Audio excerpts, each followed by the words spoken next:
This is the Scoop Slam Podcast. Hello, everybody. Welcome to ScoopMania 1. This is our first review of Wrestlemania, and it's Wrestlemania Goes Hollywood, Wrestlemania 39, Night 1 and 2. We're a couple days behind, but that's all right. It's a huge weekend, a fun weekend if it ended on Saturday, and a all right weekend if it ended on Sunday. But needless to say, we're going to go ahead and jump right into it. But as always, before we get too far, I'm Micah, and I'm joined by my co-host. He is his American dreams were crushed on Sunday. It's Ryan. Yo, Micah. Great to be back here with you, man. Ready to talk about a lot of wrestling that we watched over the weekend. Oh yeah, a lot. Yeah. But I think we might have watched more commercials, more than we watch matches. But I mean, hey, that's your company. Well, I'll let you have it. I did buy a box of Cinnamon Toast Crunch after watching a few matches on that night one. To go with your Mountain Dew Pitch Black. Oh, no. Prime energy drink, dummy. Oh, hey, we'll get there. Oh, It was a nice cameo. oh yeah. But if this is your first time listening to the Scoop Slam podcast, we got a format here how we review things. Our positives are what we call scoops, our negatives are what we call slams. So we're going to review matches that way. So to start us off for WrestleMania Goes Hollywood, it was for the United States Championship, Austin Theory versus arguably one of the greatest of all time, John Cena. And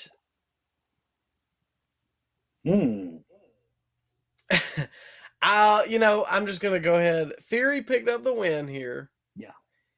In what to me was a bit of a lackluster match. Yeah, really paint by the numbers. That was one of my slams. Just kind of basic. Nothing outrageous. Nothing stood out in this match, man. It's just Cena had one of his regular old matches that he's been having the last couple of years, and Theory picked up the win. Scoop for Theory winning. It was the right decision. Yeah. But is Theory in a better position, like year over year, compared to what he was doing last year to this year? I don't know, because the Money in the Bank briefcase, I thought was a good thing for him. Yeah. But now, I don't know. The feud with Cena did him no favors. Like, he seems like he's in the same spot that he was last year. Yeah. I'll go ahead, and you've already done one of your scoops, so I'll go ahead for mine because we're kind of already talking about it. Yeah. Austin Theory deserved. I seen people online talking bad about him, saying that he was one of the most lackluster men's wrestlers to come out of this weekend. That was not his fault. No. Austin Theory deserves his flowers because he made this match. Because John Cena, and this is one of my slams, did nothing but sell the entire match. The only thing I remember was he was on his back for like probably a collective 8 minutes. Then he got up to do his little 5 moves of doom, and then there was a screwy referee bump, and Theory picks up the win. Theory carried this match. Yeah, he did. He did. I mean, it only took one finisher for Theory to beat Cena, too. Was it a low blow, too, though? Is that what he did coming out of the ref bump? Yeah, it was a low blow and then the A-Town down. That's what his finish is, right? Yeah. Oh, okay. Yeah, he hit that. It's kind of weird seeing Cena lose on one finisher nowadays. Remember how hard it was to beat Cena in like 2010? Man, Punk had to pull out the illegal moves to beat him, and he still didn't beat him on Raw. Yeah, it's Cena didn't have a tan. He had a bald spot. He looked less jagged. I don't know. This is the first time that John Cena really looked old to me. Yeah. I don't know, man. This just left a bad taste in my mouth about John Cena. Because they've been doing this feud for around a year, and I was honestly excited to see this. I was excited to see how the feud was going to develop, and I was ready to see the match. And then Cena came back on that one Raw Yeah. and kind of diminished my I guess hope or yearning to see this match. He castrated you. And then basically, and then we get to the match, and it is probably the most forgetful of the entire show. I mean, aside from maybe like the little Miz matches and the Whoa. women's fatal 4-way. Speak for Well, yourself. At night, too. yeah, night 2 was a oh man, that was a train wreck show. Miz had a legendary match on night, too. I don't know what you're talking about. Well, Shane McMahon had a legendary trip to the hospital. But so yeah, I mean that's my scoop. Theory deserves his props, and I think he's getting too much hate about this match. And John Cena, uh, you know, come better prepared next time, pal. Or just don't show up at all. What? I think, yeah, we're over you. Come on, man. It's over. He needs one more, but who would that be? Roman? Randy? They had him. Well, I guess you could go Randy, but you're not really building nobody. Yeah. But if this is his go home match to build up Theory, like, and Cena's done, which I doubt that because they would have done a big spectacle about it. Yeah. I don't know. He got to go out better than that because that was pitiful. Yeah, I don't see him doing anything more for any of his future matches, man. He's a movie star now. He's not gonna take any risks. He's gonna play it safe.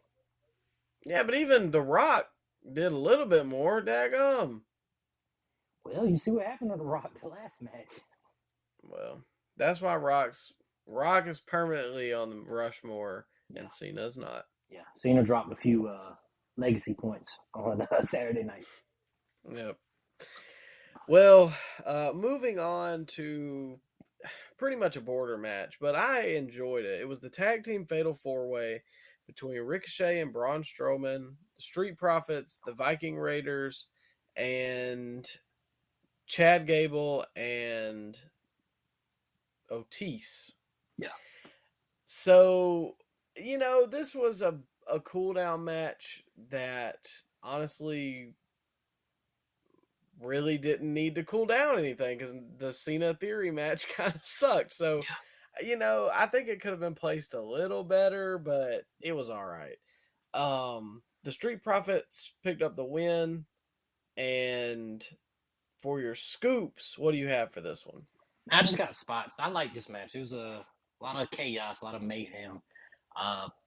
Braun Strowman taking that like rolling German suplex from Chad Gable. You remember that?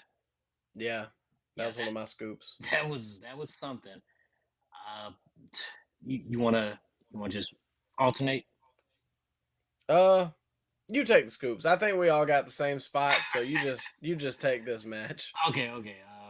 Dawkins with the straight truck on Braun Strowman. Braun, he took a lot of memorable stuff in this match. Good. Hey man, I remember when we saw that Dawkins hit on Braun Strowman. We audibly gasped.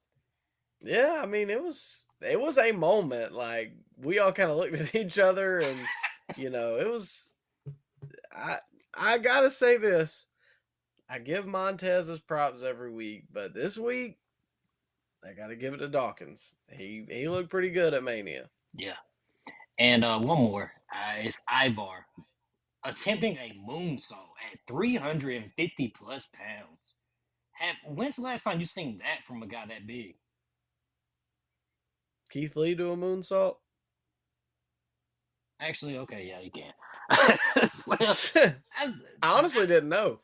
Yeah, I've seen him. I think he did it off the second rope a couple times in NXT. But anyway, this is a big stage he did it on. It was a spectacle to see. But yeah, man, I really like this match. It was pure chaos, and I think it was better than Theory and Cena. Honestly, yeah. I think Theory and Cena was probably my worst match of night one. Sad as that is to say. Man, yeah, yeah, you're right. So yeah, I mean, a fun tag team fatal four way with really no implications. No showcase. Uh, yeah, I mean, it was here, but I didn't mind it being on. I guess we all enjoyed it, at least Yeah, yeah, live. yeah. Well, following that, a match that you cared about and I was morbidly curious to see, Seth Rollins in his best puff suit or whatever you want to call that versus Logan Paul with a giant prime blue bottle drink, and he ziplined to the ring like Sean in '96. So, if you've been listening to the Scoop Slam podcast, I did not like the build for this. I don't like Seth. I don't really care for Logan. I respect that he is at least taking this serious, so that's cool. Um, but I'm gonna eat some crow. Mm. I enjoyed this match. It was fun. Yeah, yeah, it was. It was it was it's up there for match of the night for me at least. It's not for me, but I could see why you would say that. But personally, I think it's out of the there's like 4 matches left, 5 matches left. Well, aside from that damage control one, I would put it at 4 if you're considering the rest of the matches aside from damage control and the women's Yeah, six-way match. we're not gonna count that. Yeah. So I don't know. I guess I was just, like I said, morbidly curious. I knew it was gonna be a good match, but I just wondered the story they were gonna tell. I'll go ahead and start us off with the scoops. The jump to the top rope and then a moonsault off, that was an insanely athletic spot. I wish I was that athletic. It was all in And one motion too. yeah, like it does, this is a completely unrelated move. Adam Page does the buckshot lariat, and a lot of times, even if he's not doing it, but just anybody almost, except for Logan, when they just land and they pause for a second, and then they clothesline. Logan's stuff is so smooth, even with the buckshot lariat. It's all one motion. Yeah. He's constantly moving forward. So I don't know. I just thought that moonsault was a really nice, just way to get people on their feet, and that it did. Bro, he's an explosive athlete. What did he do did he like wrestle in high school or college? Did he play football? He played any sports? I want to say maybe like lacrosse. I don't know. I feel like it was some like really white sport like that. But it's still crazy, man. Like, you know, we watch a lot of wrestling weekly, but there's something about the way Logan Paul does his moves. Like you said, I don't know the whole leap into the top rope. How tall is the top rope from the canvas? Like 5 feet, Something like that. Maybe 4.5. bro. And No, not 4.5. It's got to be 5. yeah, it maybe a little bit below 5. I don't know, but still though, the vertical to do that and the balance. Yeah, because he didn't even like stumble for a second. He immediately jumped and then flipped back. It was, I don't know. It looked like one of the luchador guys that AEW would bring in. Yeah, it's crazy, man. You dog Logan Paul, but he is legit the best celebrity wrestler ever. Can you name anybody else better? Mm, not that I can think of off the top of my head. And I mean, that's saying something. Does Ronda Rousey count as a celebrity wrestler? I don't think so because she's a member of the roster who's there for like most of the weekly programs. Okay, yeah. Same with like, even if well, I don't know. I was gonna Stephen say maybe. Yeah, but I don't think he's as good as Logan. Amell? Not even close. But that's Bad Bunny, I guess. But he's only done tag matches. Yeah, I need to see more of him. He's a prodigy, man. I wish they should pay him anything to keep him around. I just He brings eyes to the product. I'm not gonna lie. Like, I mean, he's how many subscribers does he have on YouTube? 23 million. that's crazy. And he has So the top 3 podcasts in the world right now. yeah, Yeah. Man, give him a blank check. Let him write any number on it and just pay him because having him around is an asset to the company. yeah. I mean, it just like I said, like you know, one thing about WrestleMania is people are always going to pay attention to it. If you're a Laps fan, even if you're not a fan, you see it on SportsCenter, ESPN, or wherever, But even just Logan being on Raw, I've had people message me, "Dang, Logan Paul's in WWE. How do you feel about that? He's kind of a piece of crap, but what do you think about him being in WWE?" So that's pretty crazy, just thinking that he has that kind of pull.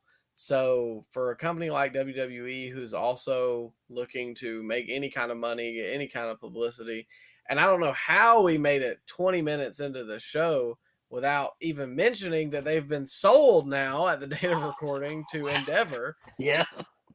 Oh It's yeah. been a week. And that's probably the top story of the week.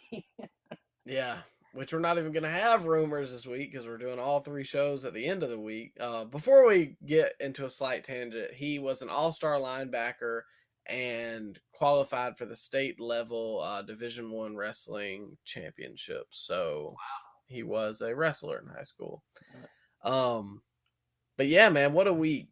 WWE sold. Vince is apparently fully back in control. By Tuesday, when we were going to record this, I freaking had an upper respiratory infection, so I probably still kind of sound like, stuffed up a little bit. AEW announced Wembley Stadium, a 90,000 seat arena. So if they pack that out, that's more than what WWE just got for WrestleMania. FTR is officially staying. So, It's a my lot. God, what a week to not have rumors. Yeah, it's a lot to happen. But anyways, did you have any other scoops for Seth versus Logan Paul? Couple. The whole zip line entrance was I like that. That was probably second favorite entrance of the night. And it was just a phenomenal match, Micah. Great match, man. This is the theme of night one. It was a lot of great matches on night one. Night one was so good, man. Like, Yeah. I seen somebody say something that was like, WrestleMania 39 was on the cusp of being WrestleMania 17, and then somebody commented, "Oh, so you mean like a really good show and a pointless ending that ruined the business for a couple years?" And somebody's like, "Oh, well, wait a minute, it might be WrestleMania 17." Yeah, you can make an argument that this was the best WrestleMania of all time, like top to bottom, match quality wise. There's an argument to be made. I know Night one, both of them. Michael, we had the great match of the triple threat with Gunther, Sheamus, Drew. That was a great match. we'll get there. I like that match, but for the rest of the show, ooh, boy Yeah, howdy. we had a hilarious moment on night two. That's got to win some points, right? That kind of encapsulates all of night two. It just a Bro, train wreck. I died laughing for at least 5 minutes watching that. I was like, certainly this is a work. And then they started like, I could tell that they were improvising, and I was like, oh no, like Shane really, really blew his quad out. We'll get there. Yeah, we still got a lot of ground to cover. What you My got? last scoop for this one, I thought KSI's appearance was cool, and the shenanigans, they were a little delayed, but I mean, it was all right. You got 2 guys in here who don't wrestle all the time. We were sitting there like brainstorming who was going to be in the prime bottle, and then the minute, this down to the minute second before KSI pulls his mask down. I'm like, oh, it's gonna be KSI. Boom, I was right. You were. You said, "What if it's KSI?" And then he just rips the mask off. It's KSI. Just had to throw that in there as a I told you so, even though I told you so for 2 seconds. Micah was booking night one, ladies and gentlemen. Yeah, that's why it was so good. Yeah. And then I handed it back off to Triple H for night 2, and well, see how that turned out. Well, did you have any slams? I bet you probably not. Or did you have any more scoops to go over? nah, this was I just like this match, man. No slams. I could see myself going back and watching this. I could rewatch night 1 right now. That's how good it was. Yeah, I did rewatch night one. It was it still holds up, man. I say it just sucks night 2. I say it still holds up like it happened 10 years ago. It just happened 3 days ago. Yeah, I mean, hey, the fact that you can go back and watch it says a lot about current wrestling just in general. How much current wrestling do you typically go back and rewatch? Not a lot, but maybe that was to my detriment because going back and watching WrestleMania got me burned out of watching any weekly shows. Yeah, I don't know how you sat. I don't know. I would have had to skip through some of it. Bro, I watched Stand and Deliver, night 1, night 2, Hall of Fame, and then I tried to watch Raw, but yeah. Oh, we'll get there. Well, speaking of getting there, let's go ahead and move on to our next match. Damage Control versus Becky Lynch and Trish Stratus and Lita. You know, I'm not going to hate on this one too much, personally. Becky Lynch and Lita and Trish picked up the win. I mean, you got 2 women in there who don't wrestle regularly, and they're trying to do some cool WrestleMania spots, and that's all right. You know, you can tell they're a little older, and I get it. That's okay. I'm not gonna say this was the greatest match of all time or I love this. It was on, and it's cool to see Trish and Lita, but past that, Be honest. I don't know. It was all right. Be honest, man. Come on. It was okay. I got one scoop. I like the spot on the outside where Trish, Becky, and then picked her up. Well, no, I thought they picked her up in like a suplex or something, and she kind of like Hurricane Rana'd somebody off the top into a pile or something. Yeah, isn't it the Stratusfaction? Oh, well. You know, news to me. That's her finisher. She when they're in the ring, she'll put them up on the top turnbuckle and she'll do like the hand string. Yeah, okay, you're right. Yeah, I thought that was cool. They fumbled it a little bit, but it was all right. Took a little long to set up, but it was clunky to me, man. I didn't like this match at all. This was a slam. Slam or damage. Just the whole match? Yeah, slam the whole match. Lita looked cooked in there. It's time. This should be her last. Either this should be her last or the next one where she dropped the titles. Definitely be her last. Trish, I don't really have any positive things to say about in-ring work, but she had, she looked good in there for her age, man. Not the wrestling, just definitely not the wrestling. Well, yeah, that's pretty much all I can say about the match, man. It was that's completely fair. The slam I had was just they had a couple stand and catch spots that I just don't really care for that stuff. Yeah. Again, I mean they're older women, and you know what you're gonna get. Yeah. And Bayley tweeted something after WrestleMania that was like the greatest love story. Well, easy for me to remember. She made some kind of tweet that maybe she leaves. I don't know. I think it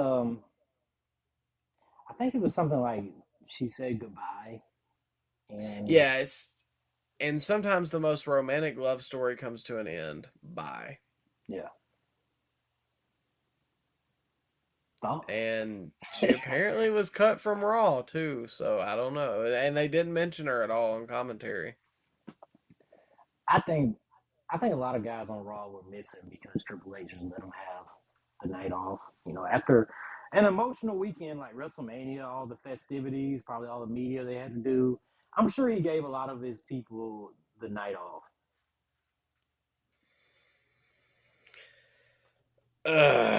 I'm not trying to be that guy, Oh, you about to be that guy? but I'm about to be that guy.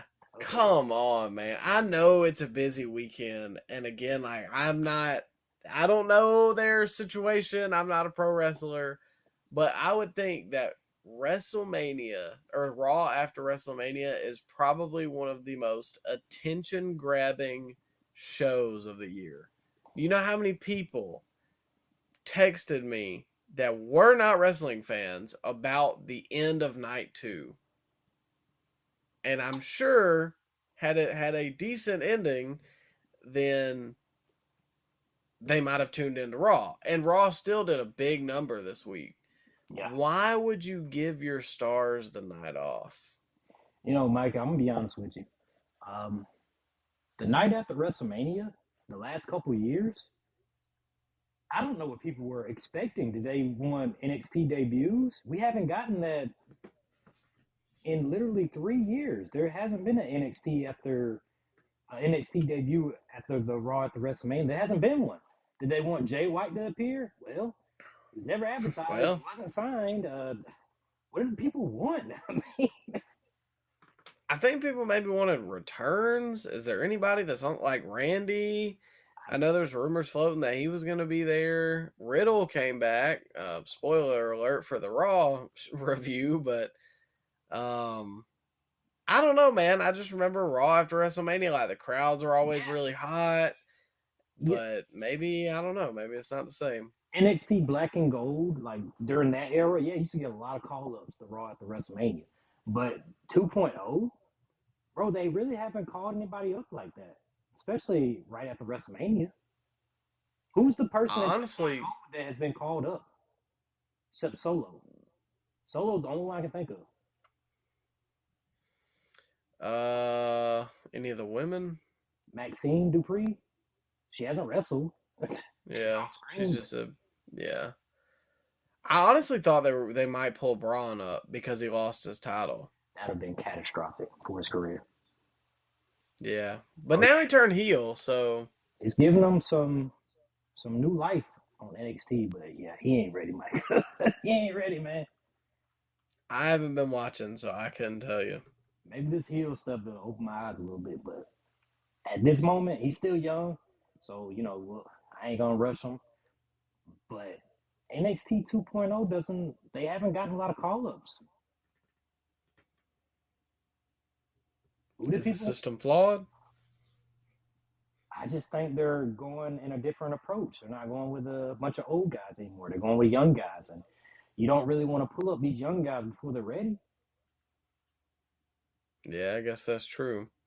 Well, I mean, I'm trying to think. Like, I think Dijak would probably be okay to be on the main roster But he was if already they. on the main roster. Oh, he was. Yeah, he was. Oh yeah, he was T-Bar. Come on now. He was part of Retribution. Yeah, get that out of here. I feel like I just had somebody on You the would tip of my tongue. you would have popped if T-Bar would have showed up the night after WrestleMania. No, I'm just saying they got some guys that they could pull up to the main roster if they really wanted to. I guess, man, but I think people had such a high expectation for the Raw at the WrestleMania. But the last couple of years, it's been buns. Like, there's nothing really has happened. I can't think of anything in the past 3 years. Well, make it 4. And speaking of heel turns that did a lot for people's character, this next match was father versus son and sponsored by Cinnamon Toast Crunch. Dominic Mysterio versus Rey Mysterio.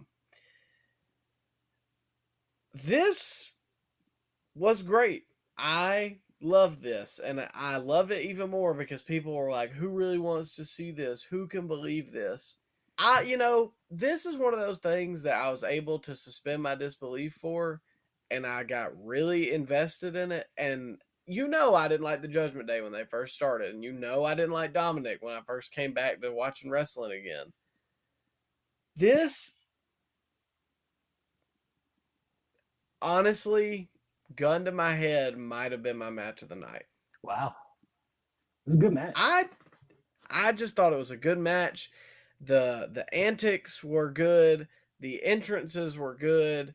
The commentary. Michael Cole had the night of his life calling this match.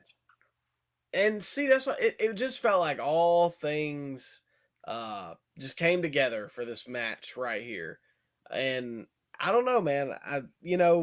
We'll get to the other two matches, and I could understand why you would pick those two. And if you did, that's cool. But I don't know. I really, really liked Dominic versus Ray. Yeah. The in-ring stuff wasn't like great, but it was good and it did what it needed to do. But yeah, man, I don't remember. Did we talk about like who had a better rookie year, Hook or who was the most improved year over year, Hook or Dom? Did we talk about that? I think we gave most improved to Dom, but I think it was rookie of the year was Hook, Logan Paul, and Braun Breaker. But I'm pretty sure we gave most improved to Dom. We had a discussion about Hook and Dom though. I think Dom just put all those naysayers, all those people online doubting him. He put all that to rest on Saturday because, Matt, you say what you want, but I can see Dom holding some championships now. I can see that. Him and Priest together as a duo, him and Mommy as a duo, man, that's a money act. They have legs to run a long way in 2023, 2024. They're gonna do big things, especially Dom. Dom gets it, man. I want to see where they go from this because I know they're still continuing the feud a little bit because of the Puerto Rico show, but I need to see. Yeah, it could, especially because Bad Bunny's probably going to be involved, just judging off what kind of transpired in this match and other matches. Yeah. Ray picked up the win here, by the way.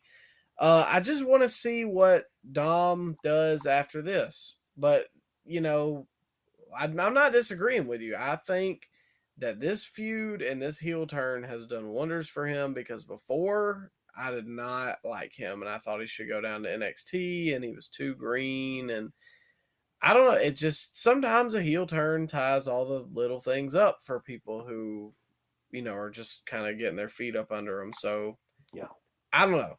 My first scoop for this was Dom's entrance. It wasn't the limo, but the police export was pretty good. I seen a bunch of people on Twitter talking about it was one of the best Mania entrances of all time. I don't know, man, if it's all time, but it was definitely of the night and of the weekend. And he had Ray's Halloween Havoc 97 mask. Was that what that was? I didn't even know. Yeah. It's pretty. Cool little detail. Yeah, it was a good entrance, man. And then Ray followed it up. That's another scoop I had. A stellar entrance. And then Ray comes out on a lowrider to Eddie's music with Snoop Dogg driving the lowrider. Like, come on, man. This, from the jump, this was destined to be great. Yeah. Father avenges his dead best friend by traveling with Snoop Dogg to beat up a reformed prison son in front of a sentient cereal piece. See? Where else can you get that other than pro wrestling? Pro wrestling. It was great, though, man. Thought I'd never hear that Eddie music ever again. Brought a grown man to a little bit of tears watching that, Micah. Really? Yeah, man. That was my first first dealing with death. It was with Eddie Guerrero on when he died in 05. I never dealt with that as a young kid. It kind of traumatized me, man. I'm not gonna lie. Well, I would say that, Hopefully it wouldn't get any worse, but then Chris Benoit happened. Yeah. Well, that was that was something entirely different. Yeah, you were a little older then, and there was a little more details, but Yeah. yeah, nah, it's always good to, people point to the sky when they do the frog splash and everything, but hearing the music again and seeing the lowrider was a really cool moment.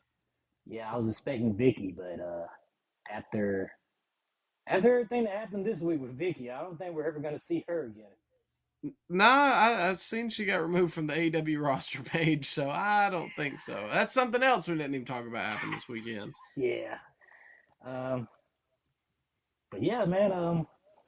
Great entrance by Ray as well as Dom. Both Yeah. scoops. Did you have any scoops for this one specifically? For the match, I mean, I got a couple scoops. Man, the crowd investment on this match was it, it was nuclear, man. They were on their feet for half the match. Michael Cole had the commentary night of his life. Big scoop when it comes to the crowd engagement. What you got? Yeah, I agree. People want to say that they didn't want to see this, but people did, and I mean, you could tell. That's another thing. Just everything came together for this one.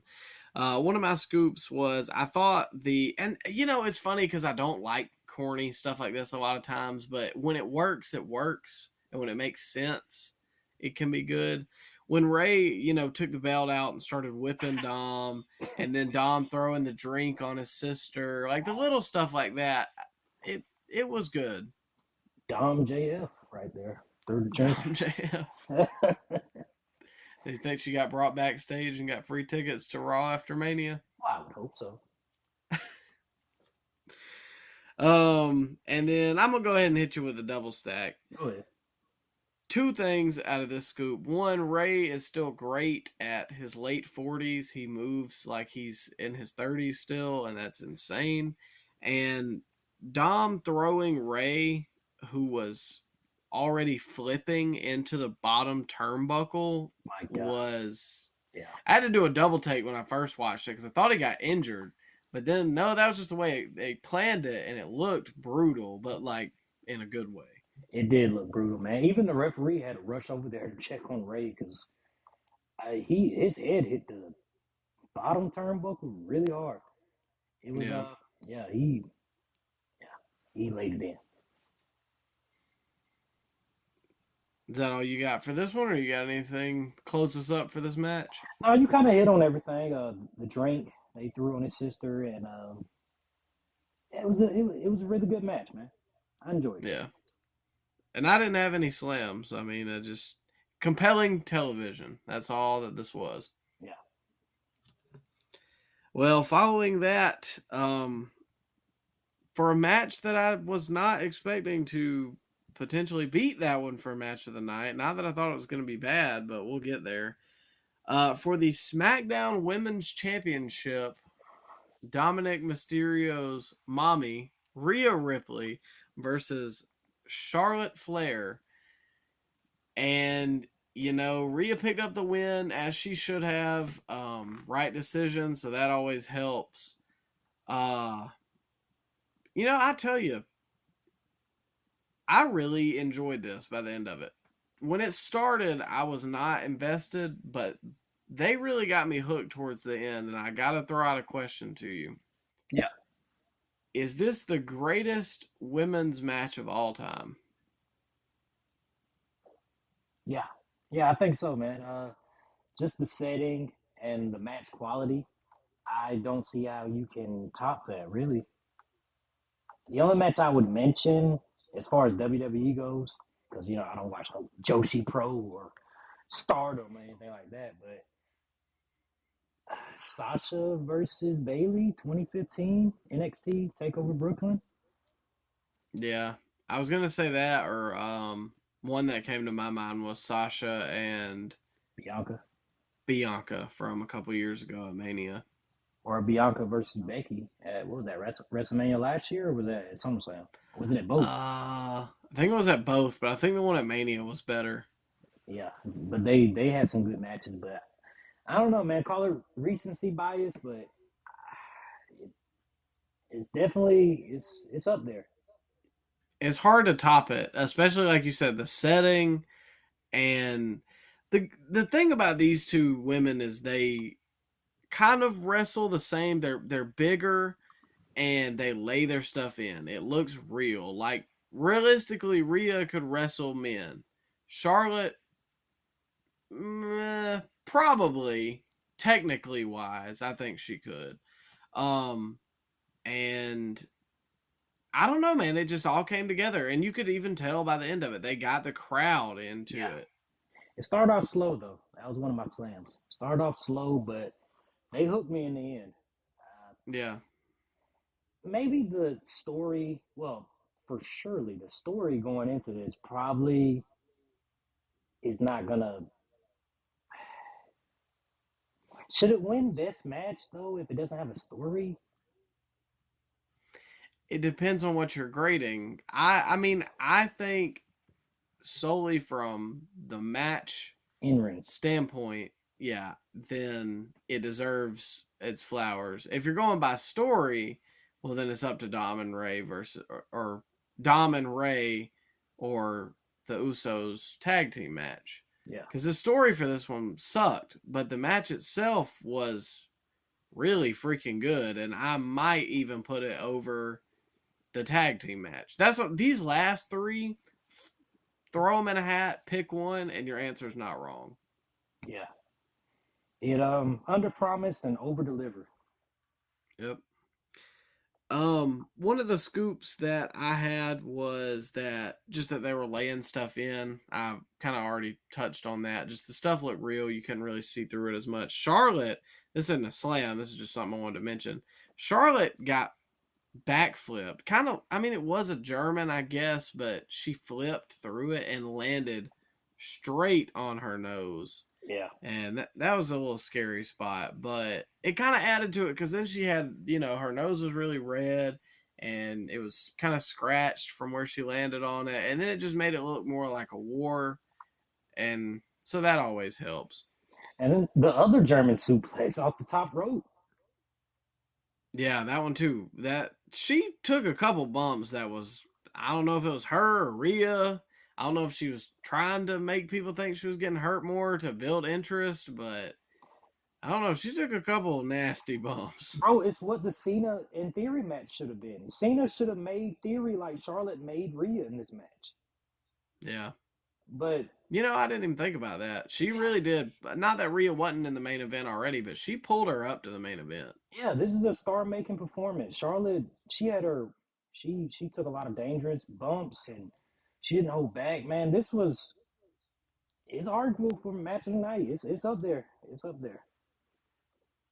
And that's big props coming from me and you. Like I'm not trying to be like that, but I'm just saying we're not the biggest fans of like all women's wrestling. Usually, if it's involving the top 6 of WWE, then we'll watch it. But I don't know, man. Yeah. It might be match of the weekend. Coming from us, we skipped literally every women's match leading up to this. The week of WrestleMania, we skipped every women's match. But Well, yeah, we kind of see did. if I was about to say if we didn't skip it, then maybe this one wouldn't have been as good. We had to channel all the power into this last match. Well, you know what? When you put it that way, Hey, it makes sense. The math is mathing. yeah, oh yeah, most definitely. Right outcome too. Big Yeah, score. absolutely. I'm curious as to what the direction of Rhea is now, because she wasn't on Raw. She wasn't. Well, maybe she was. I don't know. You got me questioning now. I Was she I with the thought she Judgment? was. I don't. She wasn't with the Judgment Day though, right? I think she faced off Bianca. But did she have the Judgment Days like Titantron and entrance music? Why did I she don't not come know. out with Dom? I don't know. I didn't make it that far into the show yet, honestly. Like whenever we watch it, we'll get there, or whenever we do our show. Yeah. But I just saw some stuff online that was like You could I be right. wonder why they would do this. You could be right. I only saw the first hour. Yeah, that same here. I quit after the was it Theory and Ray? I stayed for the Street Profits and Kevin Owens and Sami Zayn. Oh, yep, you made it a little further than me. Did you have any other scoops or anything you want to touch on this match? Ah, man, great match. They worked hard. And Charlotte may be taking some time off after WrestleMania. She might just be part time from now on. I seen somebody tweet the other day that they wish that, or I wish I had as much holiday time as Charlotte gets. Bro, she just came in, beat Ronda, and takes another 3 or 4 months off. Yep. I think that's best for Charlotte at this point because people get so sick of her so quick. Yeah. And she's a baby face right now who really needs to be a heel because she don't know how to be a baby face. Yeah. So, the last thing I wanted to talk about this one, my last scoop was a nice finish with a riptide off the top. Makes Rhea look really good. Leave Charlotte, got hit with a big move to go home, so that works out well. I honestly think that they may have came into this match with a chip on their shoulder because they weren't main eventing, and I still think that Sammy and Kevin Owens versus the Usos should have main evented. Yeah. But in terms of match quality, this was a main event match from these two women who are probably two of the best of the world. And, that's my closing thoughts. Yeah, couldn't say it better myself, man. So, following that was a small segment. I don't even know if you have anything for this one, but The Miz and Snoop Dogg were out there to announce the attendance, and Pat McAfee returned and had a match with The Miz, and George Kittle interfered, and Pat McAfee picked up the win. Did you write anything for this one? No, not at all. I don't know if the TurboTax commercial was after this or before this, but it gets a slam in my opinion. Prolonged the event. It was like a 5 minute TurboTax commercial. Do you remember that? Yeah, night 2 was really bad about it before the main event, but yeah, we talked about it before for the WWE PLEs. I understand the ads that it is a $5 pay-per-view, but holy crap. Can we calm down a little bit?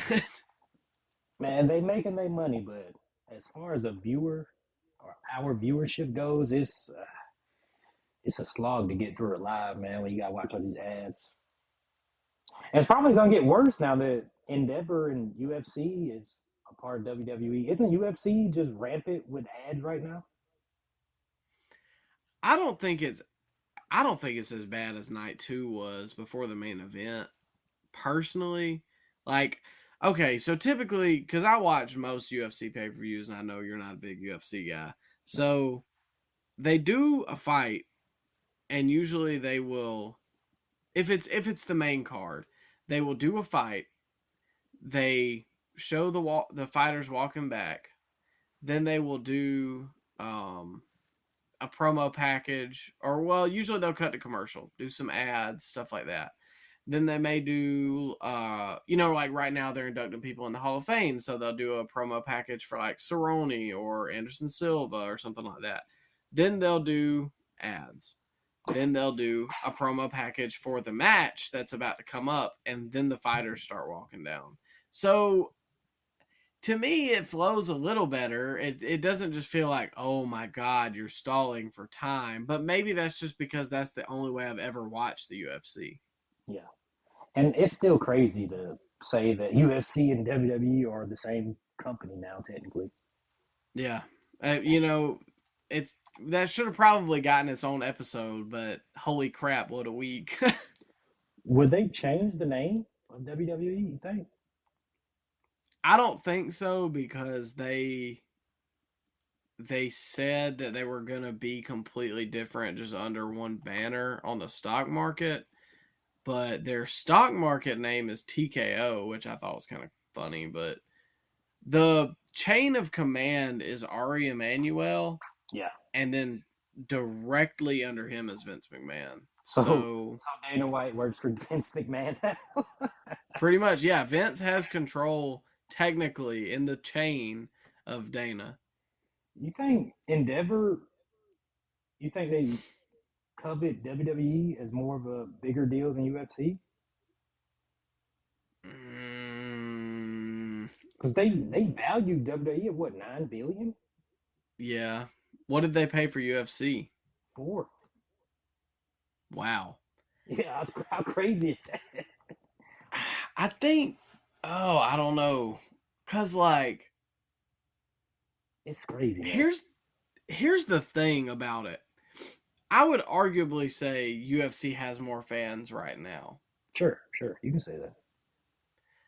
But WWE packs 10, 12 in an arena twice a week, every week. Whereas UFC does one show on Saturdays, is usually at the Apex, and there's like 300 people there, and They they don't tour weekly. Like they don't have different venues they go to every week. Like sometimes, but not all the time. They have like a fight center in Las Vegas that they do a lot of the fight nights from. oh, okay. So how does Fight Night work? Is it like 2 hours or is it like? It's a couple hour show on. Is it a clip show or is it everything like live fights? No, it's live. It's like a pay-per-view just with less interesting fighters. Oh, okay. And I think it just comes on regular ESPN, but you may have to have ESPN Plus for like the main card. I'm not 100% sure how Fight Nights work because I don't really watch them as much. But the pay-per-views, they tour. But like, think about this. Do you think the UFC could get 80,000 people in an arena? Maybe if they go to like Australia or London or something, they could probably do it there. Yeah. But I don't know, man. There's not a lot of. I'm more of a casual UFC fan at this point, but there's not really a lot of stars that can pack a stadium like that. Who's on top right now? Who's the biggest star in UFC? Is it John Jones? Probably, yeah. John Jones. I mean, Kamaru just lost his belt. Israel just lost his belt. Maybe the Russian guys like Islam Makhachev are draws in Russia. Here, I don't really think many people care about them. So, yeah, I think John Jones and maybe Leon Edwards, the guy that just beat Kamaru Usman. I'd say probably your two biggest stars. Well, Connor has a fight coming up, but he's not. He's not as hot actually. Yeah, and he's not a champion. So I don't know. That's the thing. Like UFC is probably arguably more popular.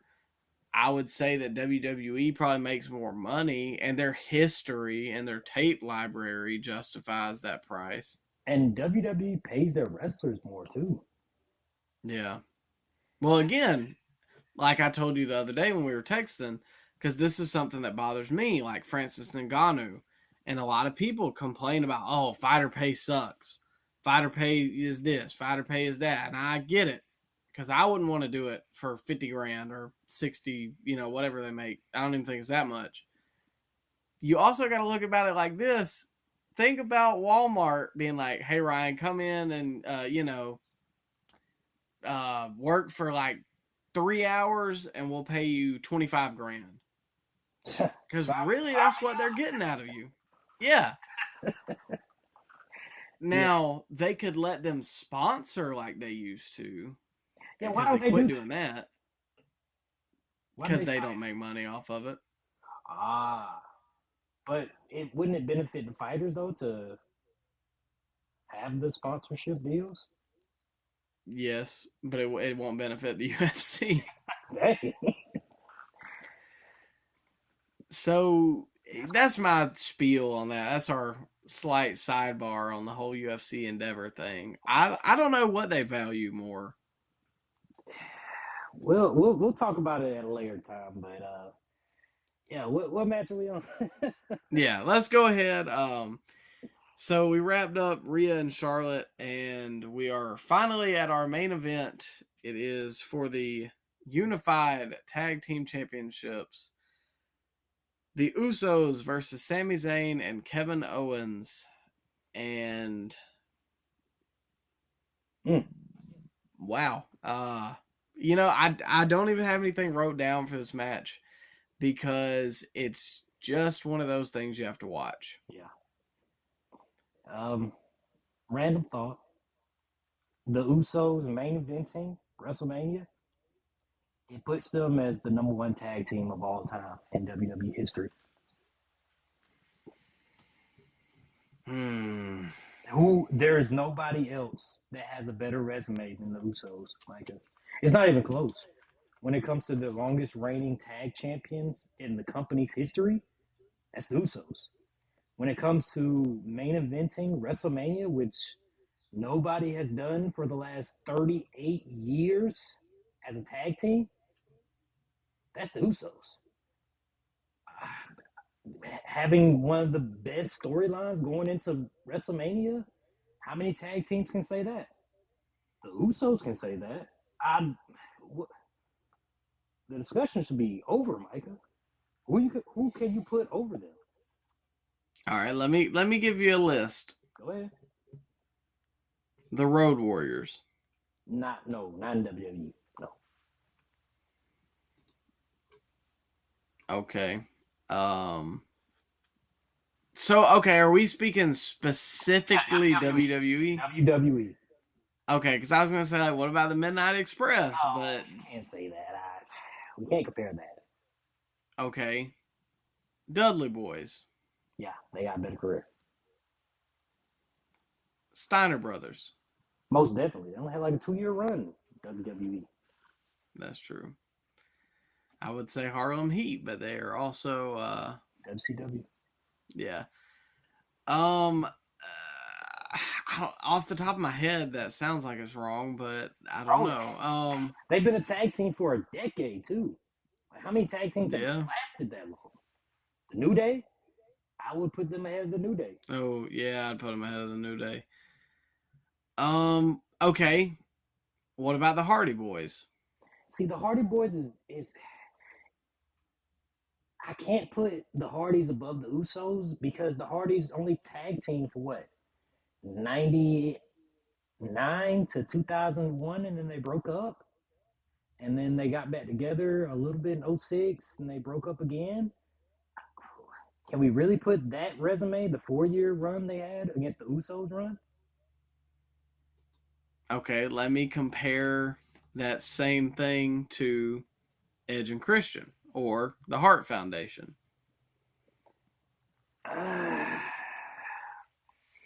I don't know. I still think the Usos clear, man. I don't know. This WrestleMania main event, it solidified it for me, at least. Who would you put ahead of?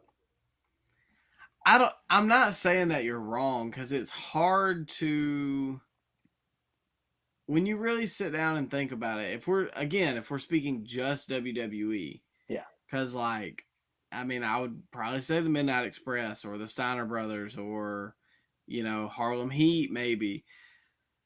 Or the Road Warriors. I would definitely put the Road Warriors over them. Sorry, that's just, they call it the Road Warrior pop for a reason. But strictly WWE speaking, Hardy's, Edge and Christian, Hart Foundation, but like you said, they all have pretty short runs. And just the Usos having the longest reigning tag championship reign of all time. And then they unified both titles, Mike. I don't see how you can put anybody's resume up against them. Who's second? The second longest? Yeah. The New Day have the second longest reigning run, but they beat Demolition, which stood for like 30 plus years. Holy crap. Yeah. But yeah, the New Day beat it a couple years ago, but then the Usos beat the New Day's reign, for the last by about 200 days. Yeah. Okay, let me ask you one last team, because you brought them up. Demolition. It's tough, but I still think the Usos have a better run. And that's me because, of course, I grew up in the era of the Usos, so I'm not gonna have an unbiased opinion about the Usos compared to Demolition or something. But I don't know, man. Just going by watching their old stuff and them eclipsing their longest reigning tag run, I think the Usos clear, man.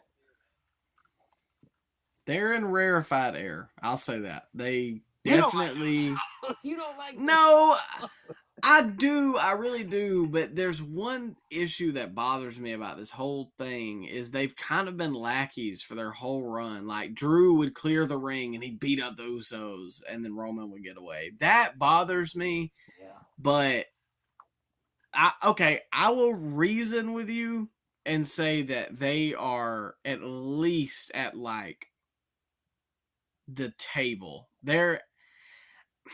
It's just hard because I'm gonna agree with you. I'll have to agree with you. Wow. On strictly WWE only, Yeah. then I think it's got to be the Usos. Maybe Demolition, but that's got to be it. Yeah. I Man, it's just hard to compare anybody else really with the WrestleMania main event under the belt now. Yeah. That too, that's like a notch in the belt. That's like, oh well, nobody else has got that. So for the match, what do you have for scoops? Wow. A few spots I got as scoops. I think Sami Zayn delivered a brain buster to one of the Usos. I think it was Jimmy on the apron. Looked Yeah. pretty gnarly to take. I wouldn't want to take that. That's the hardest part of the ring, Micah. Yep. They don't lie to us when they say it. Did they mention that? I don't know. I just know they normally do every time. They do mention that like 6 times a match. Uh, the audible trash talk was a really nice touch because it made the match feel more like there was a real conflict going on. That's a Triple H-ism. And Roman too. Roman does that a lot in his matches. I don't know if you noticed Yeah. that. Well, how can you not notice that? Roman. Yeah. And then the 1D. The 1D, the Usos hit the 1D on, was that Sammy? I think it was Sammy. It was right? Sammy, yep. He hit him with the 1D, the Usos did, and Sami Zayn kicked out at 2.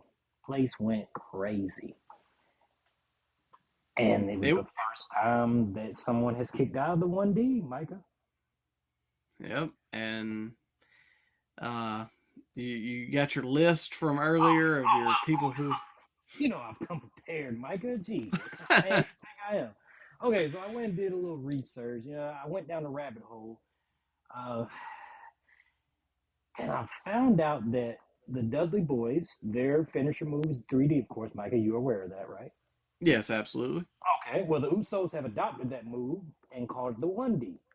Well, nobody has kicked out of the 1D. However, going back to the Dudley Boys' almost 30-year career, only 2 people have kicked out of the 3D. Well, I think we already talked about this. So I was going to ask you, do you know who it is? But it was Chris Sabin in TNA and Masato Tanaka at ECW November to Remember for some reason. I don't know why he kicked out of that. But yeah, that was the only 2 times in history that someone has kicked out of the 3D. So going back 30 years, this move has only been kicked out of 3 times. And this is obviously the biggest stage that you could kick out of it. And I would honestly say that Sammy's probably the biggest star out of all those guys. No disrespect, but When you protect a move like that for 30 years, man, it's a huge deal when somebody kicks out of it. And the crowd, I mean, everybody, you could tell everybody thought it was over. I thought it was over. But when Sammy kicked out, man, the place went crazy. And I wish they would protect more moves like that, honestly. It makes it better, man. You get more invested because you're like, oh my God, there's no way he's going to kick out here. And then every now and then you get that little spark. See, that's the way it should be. I hate when it turns into a finisher kick out fest. And that we had a lot of that on night 2. But yeah, man. So when they protect finishers, those are the type of matches I really like. And Any more scoops for this? Oh man, the story, the setting, the stakes. This may have been my favorite tag match of all time.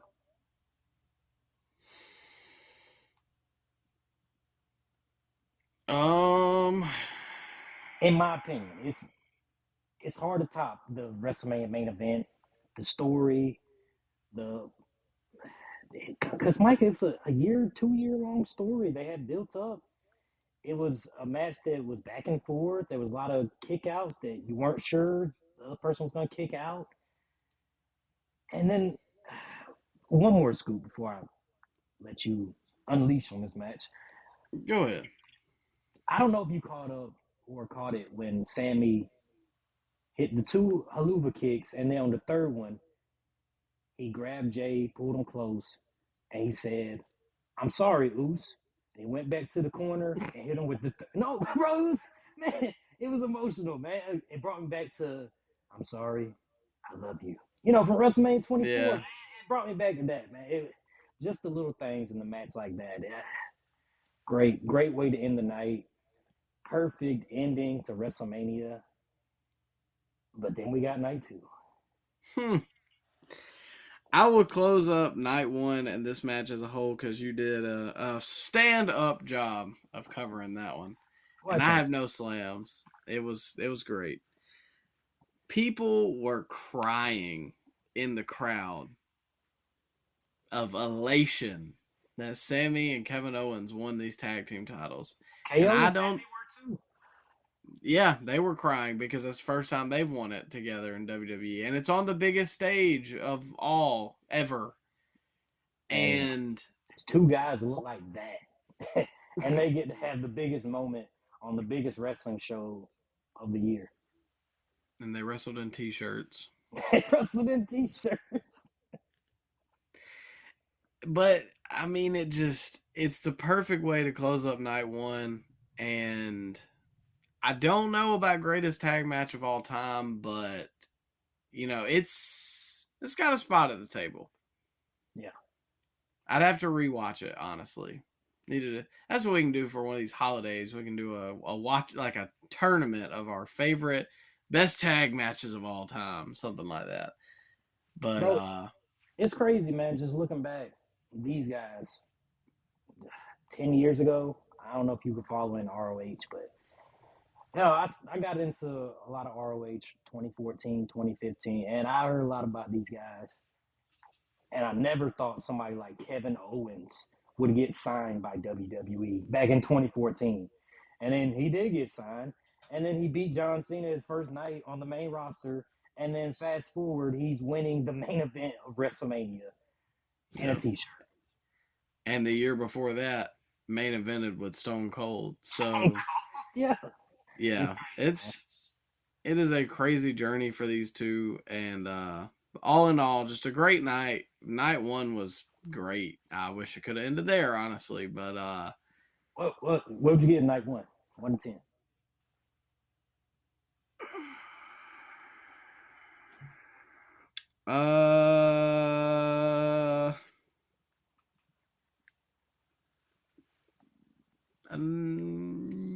Let me go 9. I'll just solid 9. Yeah, 9 sounds fair. Because there's 3 matches on here, man, that could win match of the year on some people's list. When it's all said and done. And, you know, Cena in Theory was Yeah. And the women's 6-way match was all right. I think that's what weighs it down. But other than that, I mean, there's very little that they could have done to have a better WrestleMania. Especially, like you said, that 3-match run right there at the end. Like, that's how a card should be built. Your last couple matches, man, they were just all hitting. So yeah.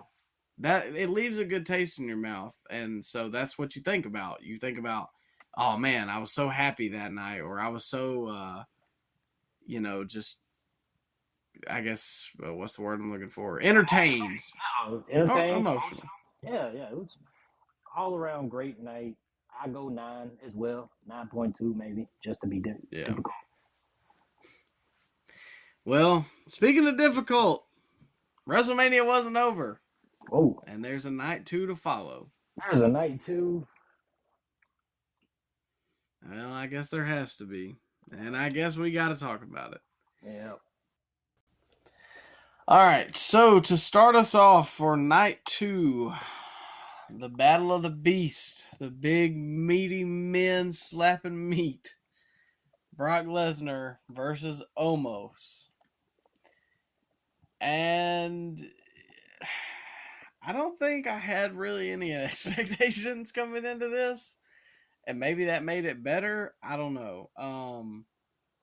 I'll go ahead and start us off. Brock Lesnar did pick up the win, which was pretty expected. For one of my scoops, I've never seen somebody throw Brock Lesnar like that. And that was really jarring. Because to start off the match, I think Brock went for like a takedown or something and almost just picked him up and tossed him. Yeah. Yeah. This is probably Omos's best match. Yeah. It's a small catalog, but Yeah. It was short, man. It was short, sweet. We got the F5, which we all expected to see. Brock Lesnar winning was a bit of a surprise just because, I bought into all the backstage speculation that this was going to be Brock's last match for at least a little while. But it looks like he's sticking around, and, well, we'll talk about what else. Yeah. we'll see how that plays out. Yeah. That was actually one of my scoops, though, was that it was short and sweet because we didn't need some 25-minute masterclass from these two. No. And I can't believe you didn't catch it. You're usually the tracker. What's up? We got a almost scoop slam. Oh, man, I didn't catch that one. Wow, look at now you're slacking on the job, and you went back and watched night 2. I didn't watch this match. Well, I can't say that I blame you. Yeah. The only slam I had for this one, because I didn't hate this match or anything. Did this really deserve to be on the card over a LA Knight or a Bobby Lashley? Something like, did Omos deserve this spot? Did Omos? Probably not, but they had a feud. They paid off the feud. Brock did the F5. Omos did 7-3. Crowd went wild. It did what it needed to do, man. I'm not saying that Omos deserves a spot over LA Knight or Bobby Lashley, but realistically, Bobby did have a storyline going into WrestleMania. Unforeseen circumstances cut that storyline short. So it's not Bobby's fault. It's just one of those things, Bray. I don't want to say it's his fault because it's probably a serious situation he's going through. But yeah, man, it just happens. Stuff happens. Yeah, well, I guess that's probably the best way to sum it up for that one. So, following that was the women's tag fatal 4-way, just like they had for night 1, but with the men's. And who won this? Was it Liv and Raquel? No. It was Ronda and Ronda and Shayna. They didn't do anything. No, Ronda came in. Doesn't she have like a broke arm? I think she just came in and did like one move and then they won. Yeah, I think, yeah. Something's wrong with her at least. I don't know. Honestly, I didn't have anything for this match. It was just kind of on, and I knew what I was going to get with the parties involved. Yeah, I didn't write anything down. Glad for these women that they could be at WrestleMania. Moving forward to the best match of night 2, without a doubt. But potentially night of the weekend, potentially match of the year, night of the weekend, potentially match of the weekend or match of the year for the Intercontinental Championship. Gunther versus Sheamus versus Drew McIntyre. Wow. How did they manage to top Gunther and Sheamus? Man, only slam I got, get the slam out the way, is Titus. this should be his last night on commentary. I feel like they told him to chill out halfway through because Yeah. he was just yelling and talking over Corey Graves half the match, and in the second half of the match, it was like he took a solo. But yeah, this is not Titus's best work, and I don't know if commentary is the right position for old Titus. Well, like night one for the fatal 4-way tag match, it worked. Night two, I don't know if it was just because the match was more serious or something, but he kept saying something over and over. Call the police! That. And I was like, okay, we get it. It's not funny anymore. Yeah.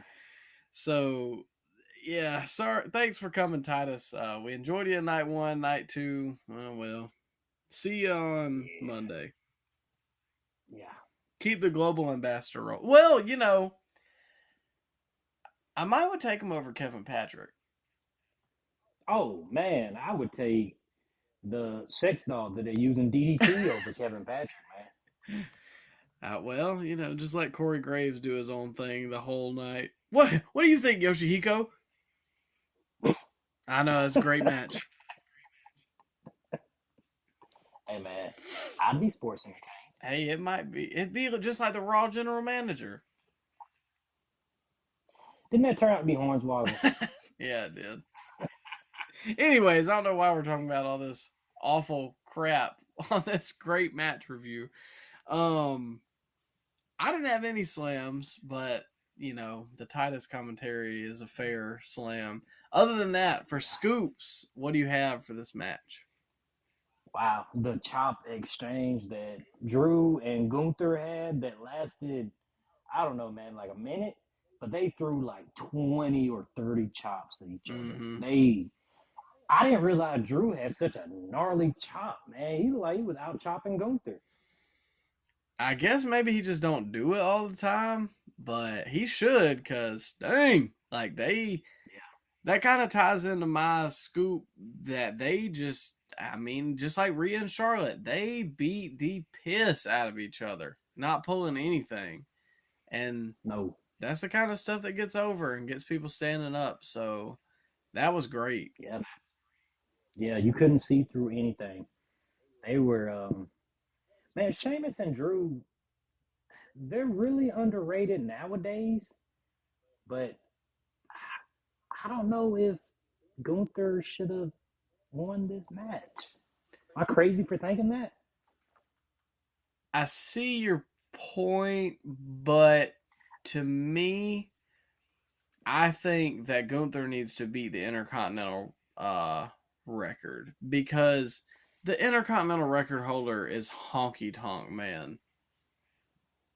Hey, don't you disparage the good name of the Honky Tonk Man. Look, I'm just saying, no disrespect to Honky Tonk Man, but if you're like, Bruno Sammartino, Pedro Morales, Bob Backlund, Hulk Hogan, Roman Reigns, that carries some weight. Those are some names.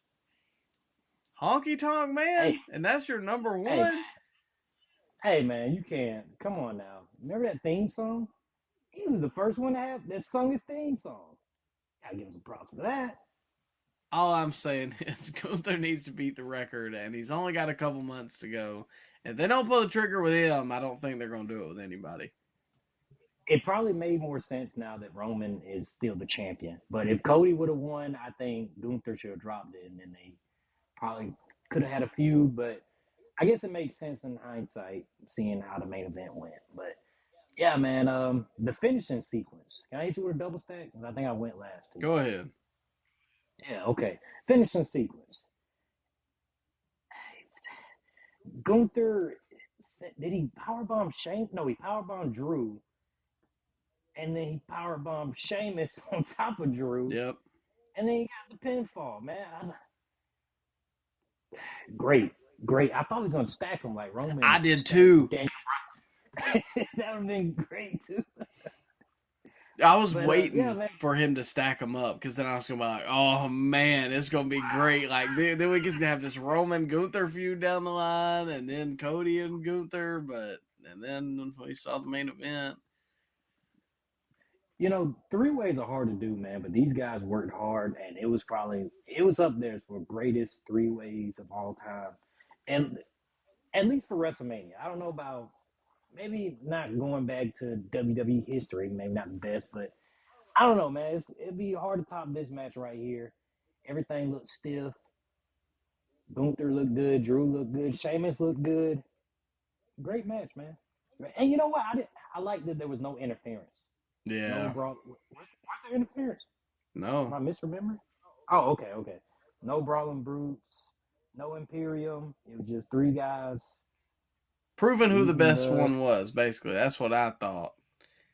Yeah, yeah. That Just a bar fight. yeah, that like I know, I'm putting enough stock in myself that I know I'll come out of here winning. I don't need my goons to help me. So, yeah, man, I don't know. We've said this, I guess, about so many matches on this card.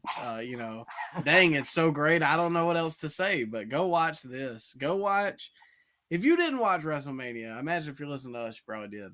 Go watch Sammy and the Usos. Go watch this. Go watch Dom and Ray. Go watch Rhea and Charlotte because it's all great stuff. And go watch the first 30 minutes of Roman and Cody. Yeah, does everything up until the end. And Yeah. even like my wife was watching this one with me because she likes the I don't know, she likes the fact that the Intercontinental, you might have just heard a cough,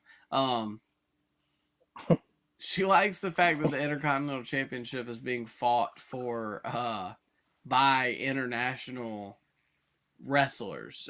She just thinks that concept is cool. Plus, she likes that all their stuff looks, solid and you can't see through everything like most people. But when Sheamus was hitting Drew with the what is it where he drapes him over the top and he 10 beats of the something. I yeah, don't know. dude, he hit him for like 30. Yeah. It was He, gross, and my wife was like, "Oh my god!" Like, bro, if I took one of those, my soul would have left my body. yeah, I would have just crumpled down onto the Yeah. apron. They would have had to carry me out like they did Shane later. Oh man. Well, we're getting close. But yeah, And definitely. Oh, go ahead. before we get off of it, this is the first time the IC title has been defended at WrestleMania in mm, a decade, maybe. Oh no, it can't. It couldn't have been since 29. No, it couldn't have been because Cardona won it a couple years ago. 32. So maybe that was the last one. Let me fact check you there, sir. While I'm looking at that, I just did want to say that this is definitely on the contention for match of the year. Like this. Oh yeah. It's I've got to consider MJF and Danielson, and at some point I need to watch Omega and Osprey. But it's up there. I don't need to watch that. Do we really need to? Well, I don't know. Even people that don't love Omega said that it was a good match. So we'll see. Maybe we'll catch it for the Scoopies. Yeah, probably so. It was defended at WrestleMania 37 in a Nigerian drum fight between Apollo Crews and Big E. Oh man, come on, we don't count that. 37 never happened. 37. Do you remember Apollo Crews' run? Were you following anything at that point? That's why I was like, he was champ. My God, do you remember when Coming to America 2 came out? No. Okay, do you know what Coming to America is? Is that Eddie Murphy movie where he's like a Nigerian prince? It sounds vaguely familiar. Okay, well they made a sequel, and Coming to America was a big movie back in the 80s, and they finally made a sequel to it. Okay, so Apollo Crews, man, he somehow turned heel and then developed a Nigerian accent, and then all of a sudden he is Nigerian royalty managed by Dabo Kato. It was a really, really weird time, Micah, but they were trying to capitalize, I guess, off the hype from the movie Coming to America too. It was really weird because Apollo Crews doesn't have a Nigerian accent, but he put on one for that little run he had, man. It was a pretty decent run. See, I caught the tail end of that because I remember Dabo Kato being with him, at least when I was getting back into wrestling, because like I was listening to podcasts talking about the current product, and then they were talking about that, but yeah, I don't know. Well, his name was Commander Aziz at that point. Yep. With Apollo Crews. Yeah, man. People were calling it racist because he went to the ring carrying a spear, and I don't know if you think that's racist. I mean, he was African.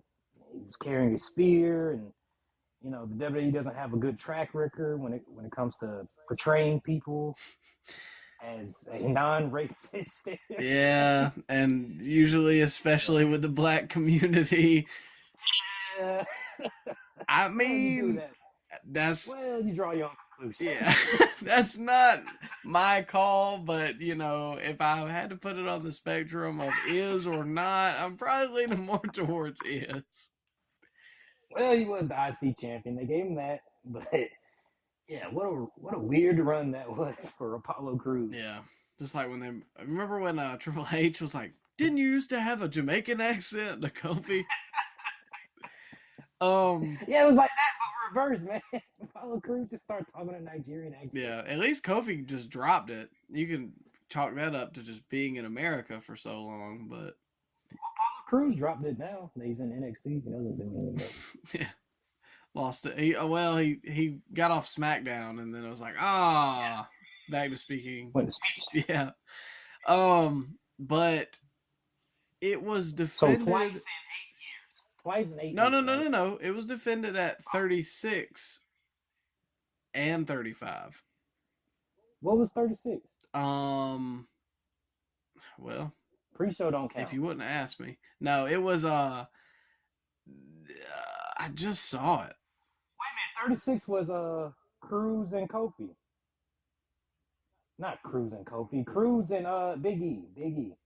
It was the Empty Arena one, wasn't it? No, that was 37. 36 was Sami Zayn versus Daniel Bryan. Oh my God, no! Sami Zayn, Daniel Bryan was the empty one. Mm-hmm. And dang, man, I totally forgot about all those feuds. Well, that's fair considering the time. And then before that, it was Finn Balor versus Bobby Lashley. Oh, that was a squash. Yep, 4 minutes. Most of the Intercontinental title matches are like under 5 minutes. Then before that, it was Seth Rollins beat The Miz and Finn Balor. That was a good match. Yeah. Anyways, we're way off on a tangent. Great match. All three guys deserve their flowers, and we can't really say much more about it. So we'll move on. The Raw Women's Championship match was up next. It was Bianca Belair versus Asuka. Oh, for all the praise that we just heaped on Rhea and Charlotte, I just didn't enjoy this one as much. It didn't feel like it clicked. It wasn't a bad match. It was okay, man. They did a couple things. It was all right. Yeah, I mean, it wasn't bad. It just wasn't. I guess it just wasn't as good as the night before, personally, and maybe that was the downfall. Yeah. When you compare it to that, yeah, it's not in the same ballpark. Yeah. And I don't think it was Bianca's fault, to be honest with you. Dang, just bury Asuka, man. Well, I don't know. Just little stuff that I picked up on. I think that Bianca is... Because this seems more like an outlier to me on Bianca's record than it does on Asuka's record. I thought Asuka had some really crisp counters in this match. She had a lot of counters that looked good. Uh, Bianca did that little deadlift superplex off the apron, which took like a lot of strength. Yeah. And I think, was it Bianca that hit Asuka with a Batista bomb on the floor? Or was that Asuka? Oh, I think it was Bianca hitting Asuka with that. Yeah, that was, man, I wouldn't want to take that. I mean, if you're going to take it at WrestleMania, but oh my God. Ugh. Yeah, but that was bad. Um, She's like 40, ain't she? Taking those bumps like that. Oh, I don't think she's that old. Oh, yeah. Well, I don't know. Maybe. She is. Oh, she's 41. Wow, you're right. Well, you know, Japanese people, Asian people, they just don't. They don't age. They age backwards.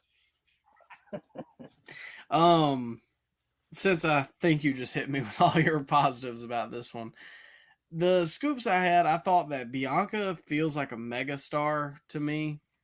Yeah. Even just the entrance and everything. Also, prayers up to that little contortionist girl. Triple H said it after the press conference about her mom passing.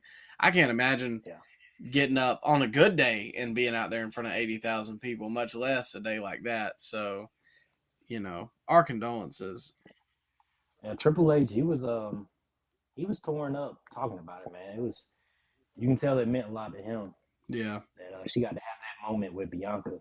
Yeah. And Bianca, you could tell, made that moment special for her. So I don't know, man. Even like the stuff Bianca did at SummerSlam, with the marching band and this entrance too, Bianca just feels like a big deal. And honestly, going into this, I thought Asuka should win.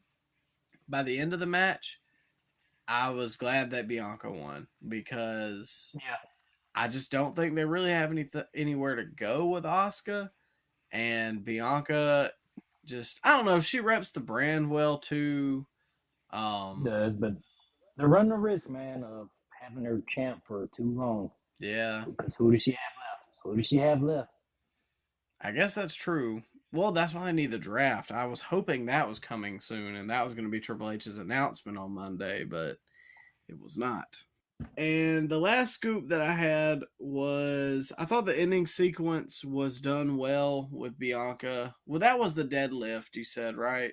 Nah, that was well, you know, I don't remember what the finish was.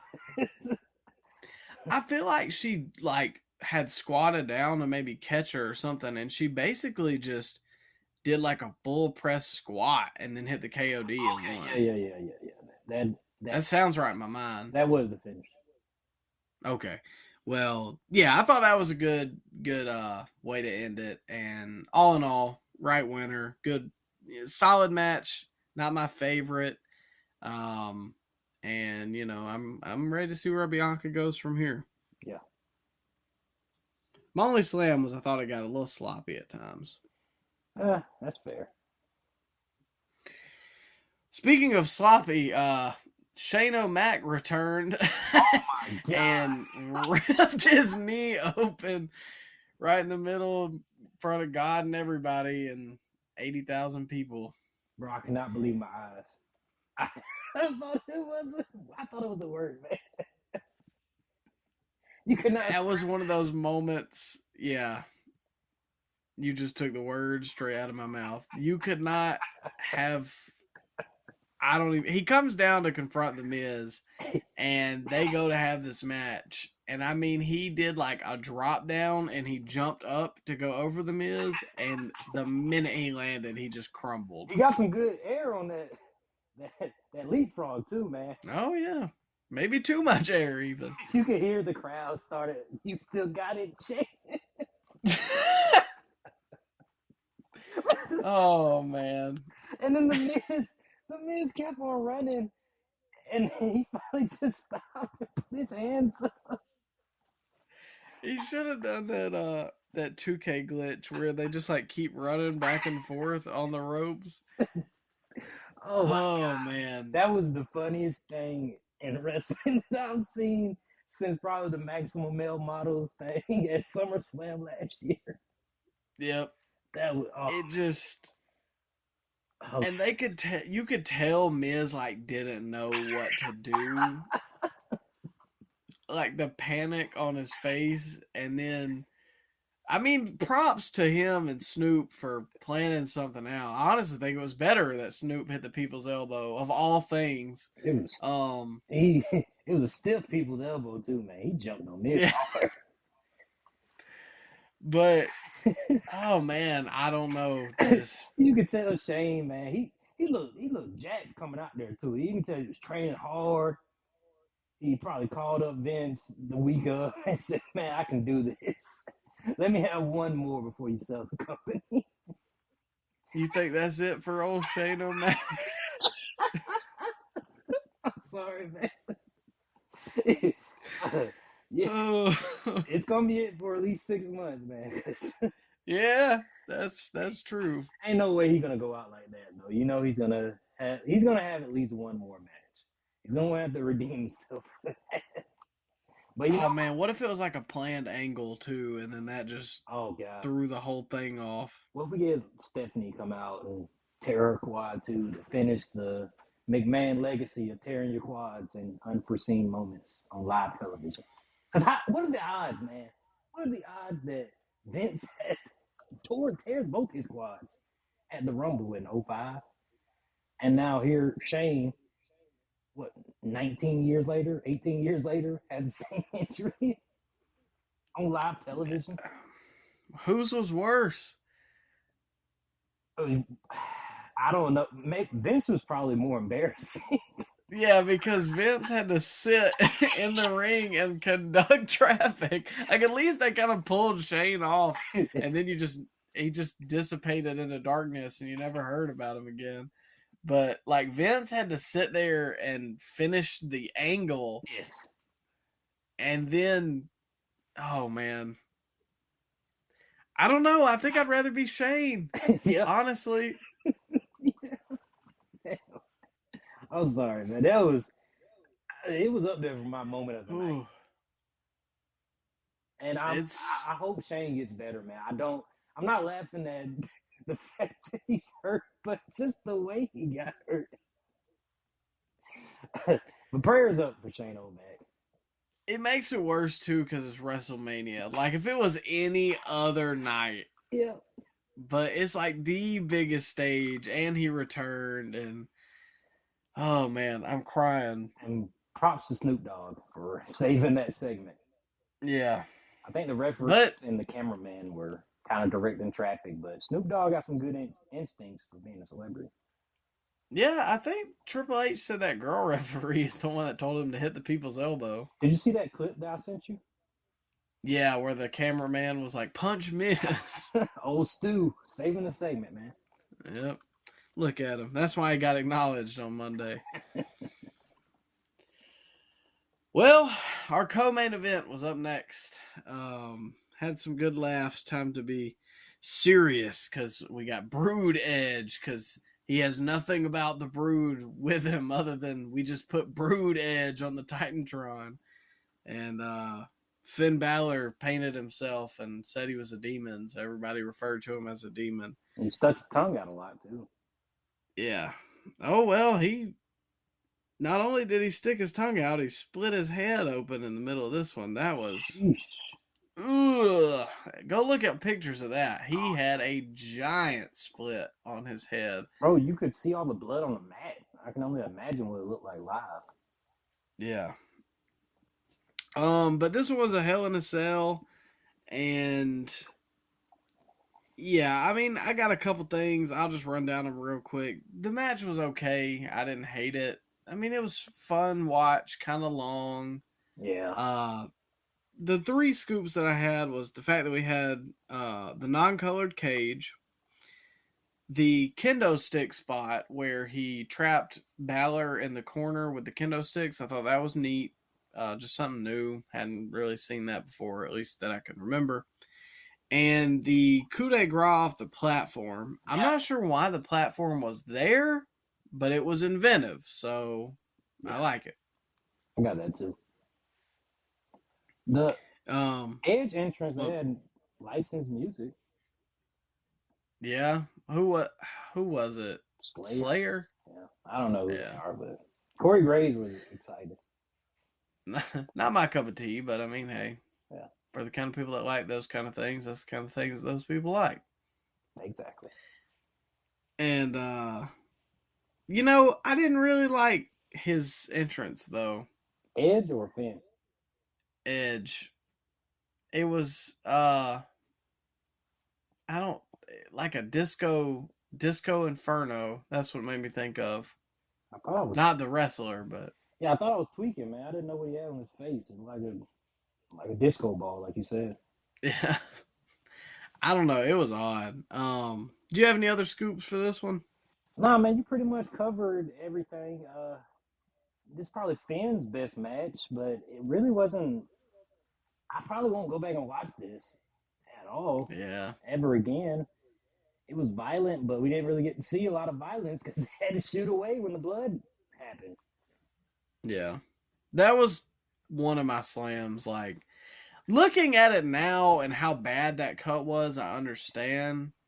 But in the moment, I was like, man, it's Hell in a Cell. Like, show a little blood. You know what I mean? They didn't. Did you notice they didn't even zoom in on Finn's face past that point? Yeah, man, they've been doing that for years. When a hard way cut happens and there's a lot of blood, they stop the match and they try to staple it up and stop the bleeding. They've been doing that, and they never shoot it. Even go look on the YouTube channel, Micah, for like any matches that they've released on their YouTube channel. Yeah, black and white. It's black and white. Yeah, they just I don't know what it is, man. The PG format has just it is what it is at this point. I don't know. It just there's a happy medium where like you can show blood and you're not John Moxley, and you just kind of find your medium in there where like, oh, it's Hell in a Cell. It's a pretty gruesome match. We're probably gonna have blood, but not like, oh well, here I ripped open 3 of the arteries in my head. I think I think it's easier. Well, it's probably harder to control the blood when it's a hard way cut Yeah, more than a blade job. So I mean, looking off that cut that Finn had, man, it probably was. it was probably best. Yeah, I guess it is what it is. You expect it in 2023 WWE. I remember Finn had a match with Samoa Joe at Takeover Dallas in 2016, and Samoa Joe got cut open, and they would not let him wrestle, and he just kept on trying to push the doctors away. But no, they stopped the match to clean up the blood, and it ruined all the momentum of the match. And it just Are you serious? yes, it happened. It Takeover Dallas in 2016, Finn versus Samoa Joe, and man, it's just modern WWE. What are you gonna do? They Mm. have safety precautions that they follow, and it sucks for the viewers, but I guess it's for the safety of the competitors, and yeah, Or at least that's what they tell you. yeah. Bring back the chair shots to the head. Yeah, there you go. That's what I like. Oh, man, I'm kidding. But yeah, man, just bland Hell in a Cell for what it's worth. Yeah. Well, speaking of killing all your momentum, Oh, we have arrived at the main event of night 2. Man, you allied that one for me perfect. The Tribal Chief Roman Reigns versus the American Nightmare Cody Rhodes for all the belts. can I throw out a random stat for you, Micah? Go ahead. I'm the analyst tonight. I'm just gonna throw you at one. I'm gonna Yeah. hit you with one more stat. One more. All right. So I don't know if you caught this, but Michael Cole said that this is the 15th time a member of the Anoa'i family has main evented WrestleMania. Holy crap. That's insane. It's out of 40. Yeah, that's gum. That's close to half. Yeah, you got Rock, Roman, and Yokozuna. All combined 15. Jeez, man. How crazy is that? Well, does that? Well, I would say it would count for Jimmy and Jay too, but it was the same Okay, well, maybe. Yeah. WrestleMania. So, but shoot, think about that though. That's 5 people in their bloodline that have main evented a WrestleMania. That's crazy. Yeah. Almost half of the WrestleManias involved this family. Jeez. Yeah, no, I didn't hear that, but that's a really cool stat though. I mean, the stars that family has produced is insane. Yeah. And even some of the lesser known ones, I would say the Wild Samoans, even Rikishi, Umaga, like just how many of them have became successful professional wrestlers is insane. But not to mention WWE champions and WrestleMania main eventers. And all the ones outside the WWE bubble. Like I saw Booker T. Jacob Fatu. I saw Booker T is training. I think it's Umaga's son. Yeah. Man, and he's huge too. It's crazy, man. It's like every time you look up, there's another member. Another Samoan. Yeah, god dang. Yep. You could start a whole company with them. Hey, I'd watch. Yeah, I'll be there. Well, anyways, oh boy. You know, I didn't even write any scoops or slams particularly for this one because I was just in the moment watching the match, and I've got to say, probably one of Roman's best matches. That's fair. At least Mania matches for sure, because I mean, this is better than most of his Brock matches. That first Brock match was good, but I'd probably put this one ahead. Yeah. And there was 2 scoop slams from Roman and Cody, so I did remark that too. But I mean, just so much of this was great. The crowd was so invested. Solo's interference at the beginning, like when the ref would turn around and he hit Cody with the belt, and it was like, oh, the ref heard it that time. The little stuff like that. You talked about earlier, the Roman trash talking during his match. The stare down at the beginning. Whoa, Micah, you're forgetting the most important thing that happened in this match. Before Cody entered the ring, man, we got the door being opened with -1. Cody did pass his weight belt to him, and they mentioned that was there you go. Brody. They said it was Luke Harper's son. He signed, isn't he, to AEW? I don't know how that contract works. I think it's like as soon as he turns 18, he can sign if he wants to. I saw the graphic. They said -1's all elite, so it counts. Well, maybe his mom signed off then. Well, anyways, that was a cool moment though, and man, you want to just go ahead and blow our load here? Man, it was a good match. I say that it was good. A lot of back and forth. Crowd was electric. They had all the makings of an all-time classic. But then all of that got retconned when the Usos interfered again.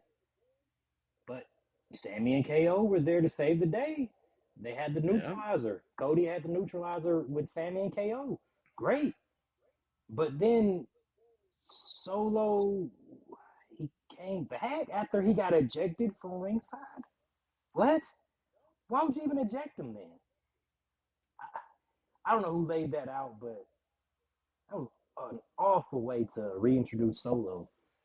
That was probably the perfect time to introduce a new member, man. If you're going to have some interference, why eject them if you were going to just have them run in anyway? That was questionable, but I don't even know if that was the part that bothered me as much as just the interference itself. I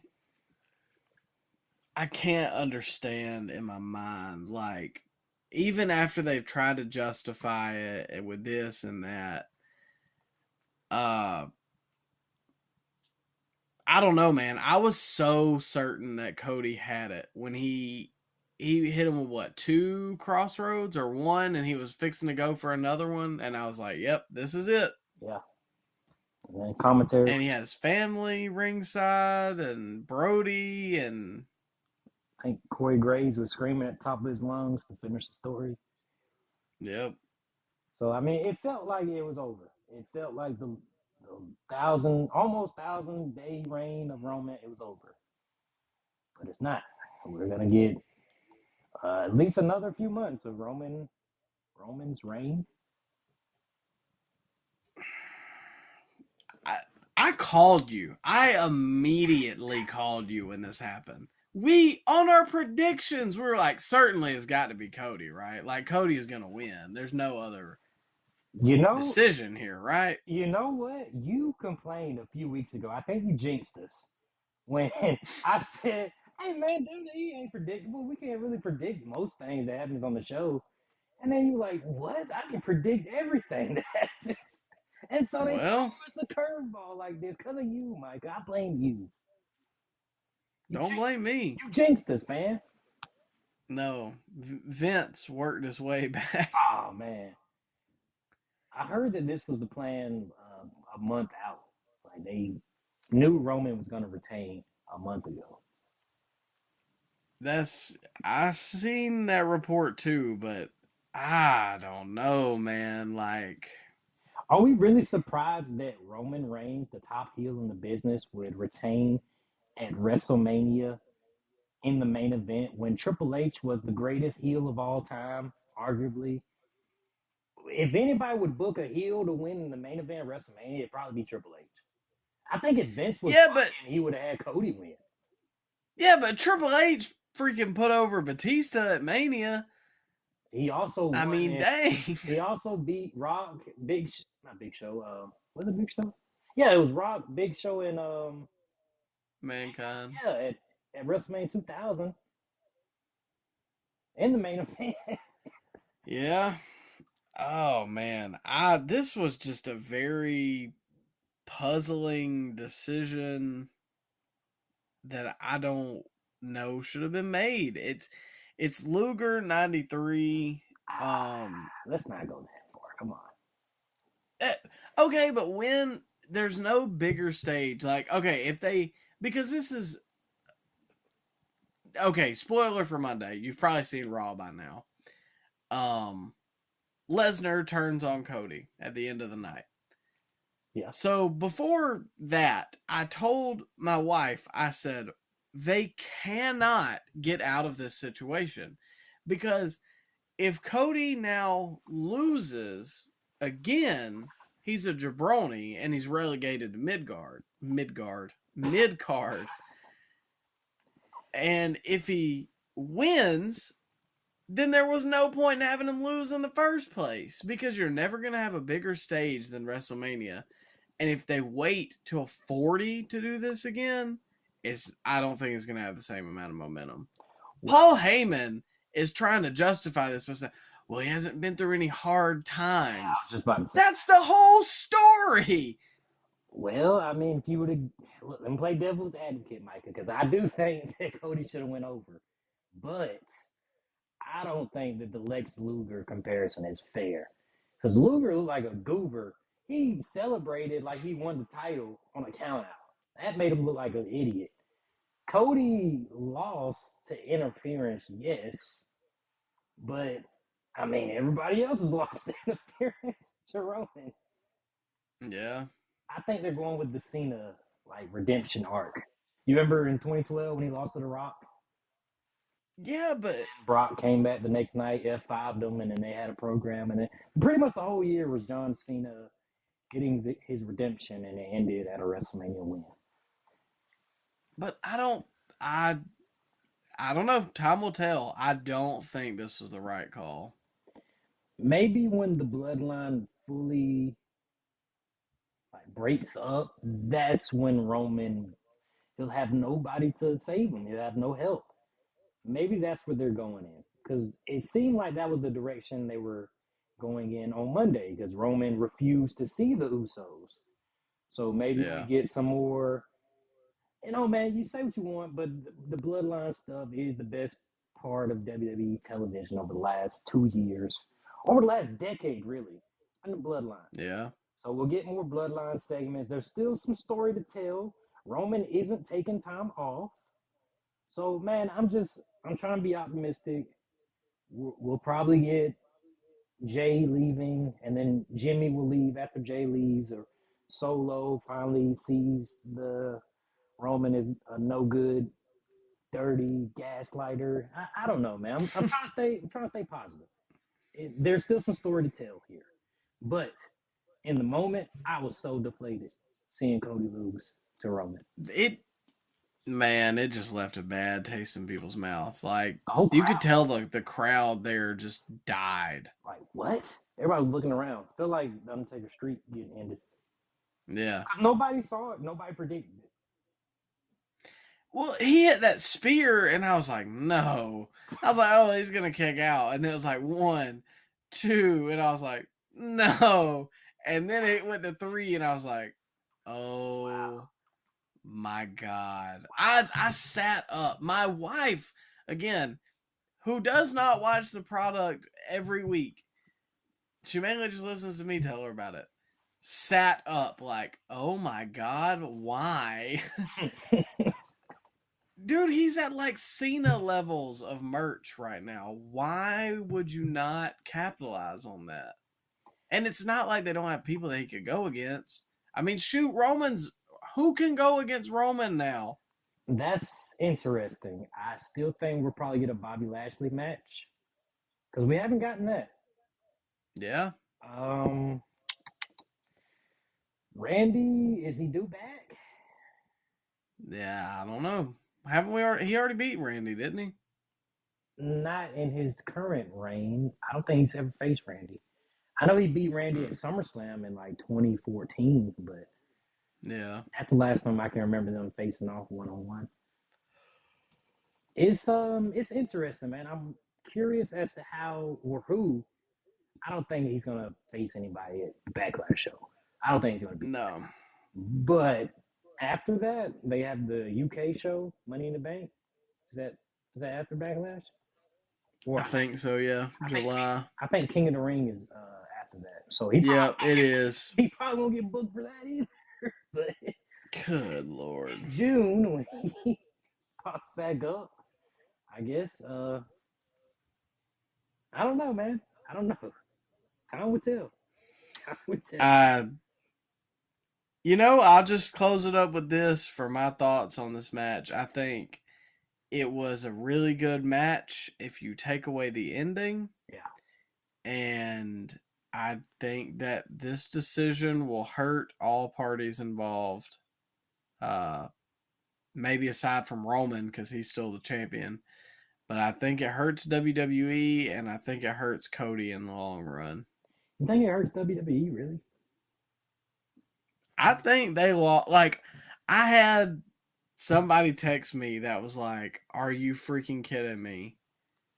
But that doesn't watch WWE. They just knew like who Dusty was.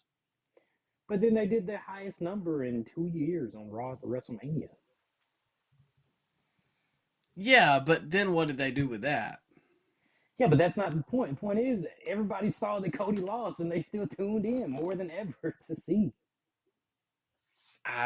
I think they would have done more if Cody won. Really? I do. I really do. But they were up compared to last week. Yeah. But shoot, compared to last year, I don't know. I don't think it's going to hurt them that much, man. Time will tell. I don't think Cody is going to be the star now that he was going to be. And you can record this, and we'll hold on to it this time next year. You're going to eat those words. I still got faith. All right. I got faith. I think you got blind faith in your company. Yeah. But overall, we're going to go ahead and wrap this one up. For your rating for night 2 of WrestleMania 39, what you got? I go 7, man. You still had the great triple threat match with Gunther, Drew, and Sheamus. Yeah. Hell in a Cell match had its moments. Roman and Cody as a match for the first 30 minutes was great. But the rest, man, Shane with his incredible quad injury, that was added a few points. Yeah, I go with a 7, man. It was the ending kind of pulled it down a little bit for me, though. Yeah, I think I'm gonna go 6.5. I wasn't big on the end, and honestly, I think the only thing I would go back and watch from this might be Roman and Cody and the Gunther Sheamus Drew match. So I don't know. Does this rank up there as the best WrestleMania you watched? Live? Since you've been a fan. Yeah. No, I don't think so. Which one do you enjoy more? Honestly, I liked 30 that I remember.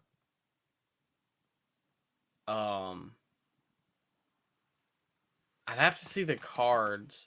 I like 29. Really? Oh man. Well, I think I just remember highlights because I liked the Punk Taker match. I think match quality wise, you can put this WrestleMania up against any. Yeah, probably so. Like WrestleMania 19 has some good matches. WrestleMania 20 has some good matches, but ever since I've been a fan, the ones that I watched live, I think this might be one. This might be one. Another one, the first one that jumped to my mind, honestly, was 25. I guess, man, Shawn and Taker, but the rest was kind of for me. I thought the John Cena Big Show Edge match wasn't bad. Matt and Jeff had an alright match. Punk won the Money in the Bank. Yeah. Jericho had the match with the Legends. Yeah, that was pretty. Exactly. I thought 25 was good. At least as a kid, I was sports entertained. Yeah, man, but these four matches that happened over the last Saturday and Sunday, it's hard to top that when it comes to in-ring quality wise. In-ring quality wise, maybe. I'd have to sit down and lay everything out on paper and look at it. Yeah. Definitely better than last year, though. And last year was good. Yeah. Yeah, I agree. But last year, see, it was like night 2 was better, or night 1 was better, night 2 was bad, and this year night 1 better and night 2 was bad. So same old story. Yep. They just got a little bit better with night 1 this year, but hopefully we can get a little bit better by next year. But make sure to join us again later this week. We'll have our Raw, Dynamite, and SmackDown review. Oof. Yeah, it's gonna be an episode, all right. But nonetheless, a fun weekend of wrestling and a all right show to pair with it. And make sure to follow us on Twitter, Instagram, TikTok at Scoop Slam Pod. It's getting late. You can hear it. And thanks for listening to the Scoop Slam Pod, and we hope you have a great rest of your day.